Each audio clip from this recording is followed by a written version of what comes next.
কিন্তু সে ডাক্তারি পড়ে না, অন্য সব জিনিস পড়ে বেড়ায়। বোঝা যায় সে মেধাবী ছাত্র, কিন্তু সে ডাক্তারি কিছু পড়ে না, অন্যান্য সব পড়ে। তার বাবা তো খারাপ লাগছে, তখন ডাক্তারি পড়াটা ছেড়েই দিল। তারপরে সে এটা সেটা পড়ছে, জীবাশ্ম নিয়ে পড়ছে, ভূতত্ত্ব নিয়ে, জিওলজি নিয়ে পড়ছে। তা বাবা বললেন পাত্রী হলে অন্তত নিজেরটা করে করবে, খেতে পারবি। সেও পড়াশোনা করলো, সেটাতেও মন বসলো না। তারপর শোনা গেল একজন জাহাজে করে পৃথিবী ঘুরতে যাচ্ছে, 24 বছরের একজন ক্যাপ্টেন, সেও আরেক চার্লস ফিটজরয়। সে যাচ্ছে, সে একটা ভালো ছেলে খুঁজছে যার সাথে গল্প করে আনন্দ পাবে, কিন্তু বাড়ির খরচেই তাকে যেতে হবে। বাড়ির খরচে তিনি সেই জাহাজে চাপলেন। জাহাজের নাম কেউ জানো? বিগল জাহাজ। সেই জাহাজ প্লাইমাউথ বন্দর থেকে ছেড়েছিল। সেই জাহাজে বেশি দিন ঘোরার কথা ছিল না, বছর দেড়েক ঘোরার কথা ছিল, কিন্তু সেইটাই প্রায় 5 বছর লেগে গেল। এবং ডারউইন সেই একটা দ্বীপে গেলেন, গ্যালাপাগোস দ্বীপ। সেখানে উনি দেখলেন নানা রকম দ্বীপে, ছোট ছোট নানান রকম সব দ্বীপ পুঞ্জ, অনেক দ্বীপ। এক একটা দ্বীপে পাখিদের এক এক রকম বিবর্তন হয়েছে, খাবারের গঠন অনুযায়ী ঠোঁটের গঠন গেছে বদলে। এছাড়াও তিনি অনেক জীবাশ্ম সংগ্রহ করলেন। করে যখন তিনি ফিরতে বই লেখা চলছে। বড় একটা বই, তার 3য় খণ্ডে তার ভ্রমণ বিবরণী ছিল। সেই ভ্রমণ বিবরণী খুব পছন্দ হয়েছিল, দারুণ গল্প, কেমন দারুণ। তো পরে উনি নিজের জোগাড় করা যে জীবাশ্মগুলো দেখতে তার মাথায় একটা প্লে করছে।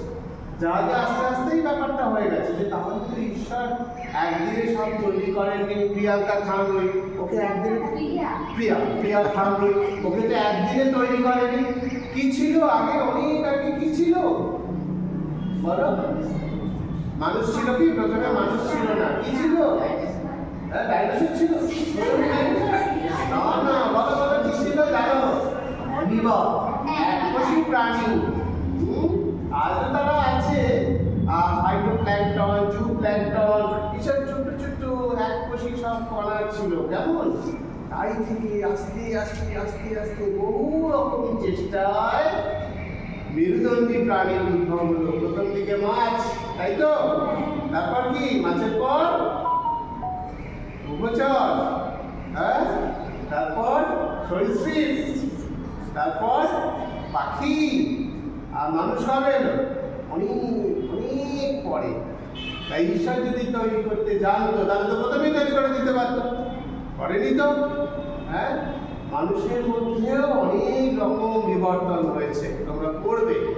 পিথেকান্থ্রপাস, হোমো ইরেক্টাস, এরকম অনেক কিছু আছে। আজকে আমরা যারা মানুষ, তার বৈজ্ঞানিক নাম জানো? মানুষের বৈজ্ঞানিক নাম বলো। খুব ভালো লেগেছে। তাই এই যে শির মাছ সোজা হয়ে দাঁড়ালো, অন্য প্রাণীরা এরকম ভাবে চলে, কুকুর এরকম ভাবে চলে, বিড়াল এরকম ভাবে চলে, মানুষ এইভাবে চলে। এইভাবে চলতে গিয়ে তার অনেক ঝামেলা। হ্যাঁ, তার অনেক রকম কষ্ট, তার মেরুদণ্ডে কষ্ট হয়, পায়ে কষ্ট হয়। কিন্তু এরকম ভাবে থাকলে ভালো হতো, কত কিছু হতো না। কিন্তু এইভাবে দাঁড়ানো বলে তার হাতটা ফ্রি হয়ে গেল, আর দেখাটা বদলে গেল। কুকুর যখন দেখছে কিভাবে দেখছে, মানুষ যখন দেখছে কিভাবে দেখছে। এই যে বদলে যাওয়ার গল্পটা তোমাদেরকে জানতে হবে। আর ডারউইন সেটা বুঝতে পারে। বুঝে যখন তার স্ত্রীকে বলছে, ওগো আমি এটা বুঝতে পারছি, এরকম বলছে, না তুমি সব বলো না, ভগবান নেই, ভগবান কিছু করেনি, অনেক চেষ্টায় তৈরি হয়েছে বিবর্তনের পথে, এসব তুমি বলো না, বললে তো ওকে মারবে। বলে কিন্তু আমি কি করি বলো? আমার তো ছটফট করছে। সে তো জ্ঞান যোগী, হ্যাঁ, জ্ঞান তাপস। এরা নিউটন, গ্যালিলিও, এরা সব জ্ঞানের জন্য জীবনের রিস্ক নিয়েছে। যেমন তো তারপর কি হচ্ছে? তারপর যে ঘটনাটা ঘটলো, চার্লস ব্যাবেজ বলে একজন ছিলেন, তিনি প্রথম কম্পিউটার তৈরি করেছিলেন। চার্লস ব্যাবেজ বলে বসলেন যে এই যে কম্পিউটারে যেমন প্রোগ্রামার থাকে, ঈশ্বর হচ্ছে সবকিছুর প্রোগ্রামার। সেই চার্লস এই কথা বলতে, এই চার্লসের তো খুব ভয় ধরে গেল যে ও তো এরকম বলছে, আমি কি করে কি বলি। বউকে বললো যে আমি যদি মারাও যাই টাকা রেখে গেলাম, তুমি এটা বই সাথে বিক্রি বের করো, মারা যেতে হবে না, তার আগেই বই বেরো। সেই বইয়ের নাম কি? বিখ্যাততম বই origin of species of natural selection. বাহ, ভেরি গুড। খুব ভালো ভালো ছেলে মেয়ে। তো সেই বিশাল নাম, ছোট করে আমরা বলি অরিজিন অফ স্পিসিস। এই বইটা যেন সেই নিউটনের প্রিন্সিপিয়া, গ্যালিলিও ডায়ালগ, এইসব বইয়ের মতো, নিকোলাস কোপারনিকাসের অরবিয়াম কোয়েলেস্টিয়াম, এরকম ধরনের সব এই স্ট্যান্ডার্ডের বই। সেটা আরও অনেক বই লিখেছিলেন। তো আমি যেটা চাইছি, তোমরা অন্তত মাসে একবার করে এরকম কোনো বড় বিজ্ঞানীদের নিয়ে তোমরা বসো। আমি কিছু মেটেরিয়াল স্যারেদের হাতে পাঠালাম, লেখালেখি করি, আজকেও আমি পাঠিয়ে দেবো। তোমরা এরকম মাঝে মাঝে বসবে তো। আর একটা ছোট্ট স্বপ্ন দেখছি যে মাসে একটা দেয়াল ম্যাগাজিন যদি বেরোয়। আমি একটা কলেজে দেয়াল ম্যাগাজিন করতাম, কিরকম করতাম, একটা আমি থার্মোকলের একটা শিট, তার উপর একটা কালো একটা চার্ট পেপার লাগিয়েছি, আর সাদা কাগজে নকশা করা কেটে বোর্ড পিন দিয়ে আটকাতাম, আবার পরের মাসে বদলে যেত।